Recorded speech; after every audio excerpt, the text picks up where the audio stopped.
All right, this channel fully dedicated to teams that don't get the love nationally like they should. Houston Texans, one of those teams. They just get ignored by the national media. Everybody talks about the Cowboys. I mean, come on, get out of here. So we're Detroit Lions fans, but we've been following the Texans all the way from last summer just because we thought, man, this team's going to be pretty good. Nobody's talking about them. Sure enough, they were. Playoffs, boom, got the quarterback, coach. Let's go. They just signed a new defensive end. We'll get to that in just a second. But remember, you kind of look at this draft and what's coming up. And I just want to point out a couple things. First of all, pick 23 here from the Browns. They traded their first round pick last year to move up, but we have a first round pick, Byron Murphy, defensive lineman. Boom, right? You fill a need right there. Then you go to the second round. And this is what's great. They have a first round, they have a second round pick. Christian Hayes, boom, offensive lineman. Love it. And then look at this third round pick is perfect. And this is just an example, obviously, of what can happen. But Walker, wide receiver, North Carolina. So you've got plenty of wide receivers out there. I think you get a wide receiver to pair with CJ Stroud. I've been saying this since we realized CJ Stroud was the truth, is like, man, get this guy another wide receiver. He takes anybody and turns them awesome. I mean, Tank Dell is good, but Tank Dell will be coming back as well. Tank Dell is this like the perfect kind of like, he's good, needs a good quarterback, and boom, just awesome. So I love what the mock drafts are showing, and it's going to be great. So here's the defensive end that they signed. So Marcus Haynes. And again, is this a blockbuster signing? No, but this is why this is really important. He was with the Broncos last year. He had some things in the preseason, didn't make the 53-man roster, goes to the practice squad, kind of released, but comes back and is signed to a team. So this is going to be a futures deal, meaning they want him in training camp with the Texans. Why? Because they're bulking up on defensive ends because they have Will Anderson.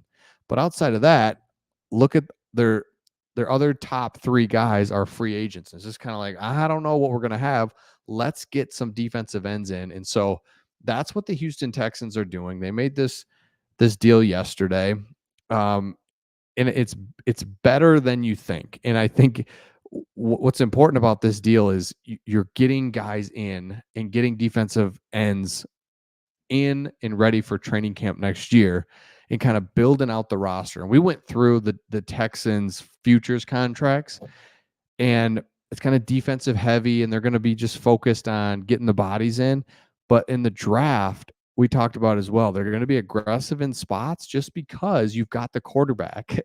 The hard part's done. If you're a Houston Texans fan, you've got the coach, you've got the quarterback, you've got an aggressive but smart GM. Now, let's just hope we got some draft picks that hit or be smart in free agency. But the hard work is done. You've got CJ Stroud out there throwing to guys that have never been any good. Nico Collins, he's a Michigan guy. Watched him, Michigan fan. Nico Collins is good, but I mean, he's just like a great starting wide receiver now because why? CJ Stroud's just boom, dotting him up. Tank Dell, I can't even think of his name, but the tight end that's just like been a journeyman kind of guy. He's just like, he's great. So the defense is always going to be pretty solid under your head coach. So now you're always going to be in every game. CJ Stroud. So absolutely love it. So if you're a Texans fan, this is some great news that let's just go back to to the mock draft. It's great news that you can't, I mean, you can, right? You can mess up, but you really can't because you have the quarterback. So I even like trading out of the first round here. Like, get some more picks, capture the picks. And I think the real strategy that people are starting to pick up on is get picks, because what happens is you can draft those guys. If they turn out to be good, you can re-sign them. And they've been in your building for the last 4 years. You've had them. If they're good and they go somewhere else, then you get a comp pick because it's your person.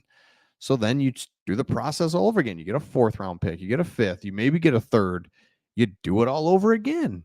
And so you can constantly be picking cheap guys that are really young, talented. And if you do it well, those are the guys that come up and you can re-sign them because you know who you got versus bringing in somebody from outside in free agency.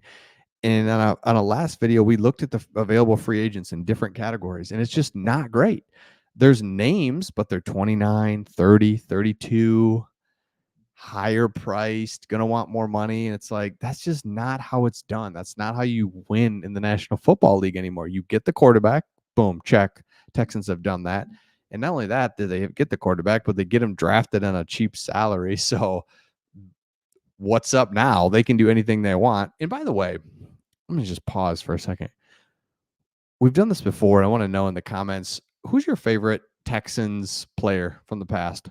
Talked about it a couple of videos ago. I loved Andre Johnson. I just thought he was just a stud. I mean, guy can do anything. Hall of Famer.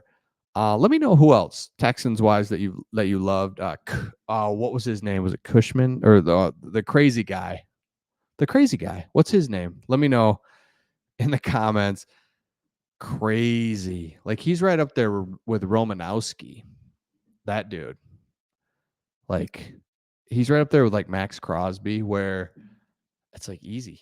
Even in the physical sport of football, you're like, whoa, man, easy, man. You're going to hurt somebody out here. Like, careful.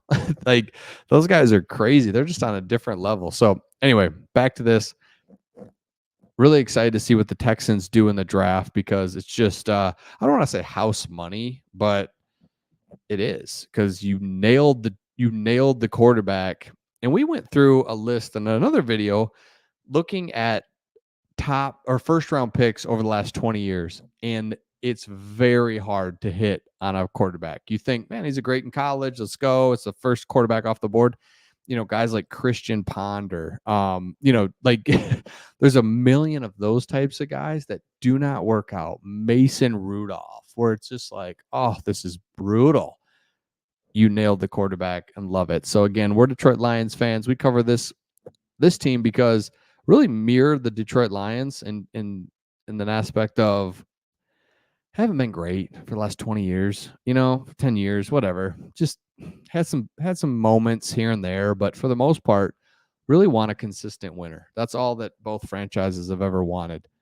Just kind of be consistent. Yeah, we're going to have a year that's not great, but we're going to bounce back next year.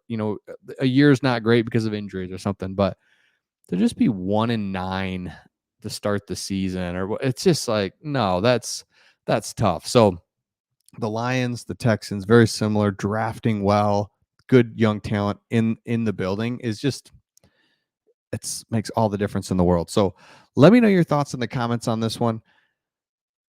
Lions Texans Super Bowl. Wow. It could happen. I mean, it could really seriously happen. I mean, the Lions were this close to the Super Bowl. The Texans, I mean, they didn't expect to get that far, and there they are. So let me know your thoughts, and we'll see all of you on the next one.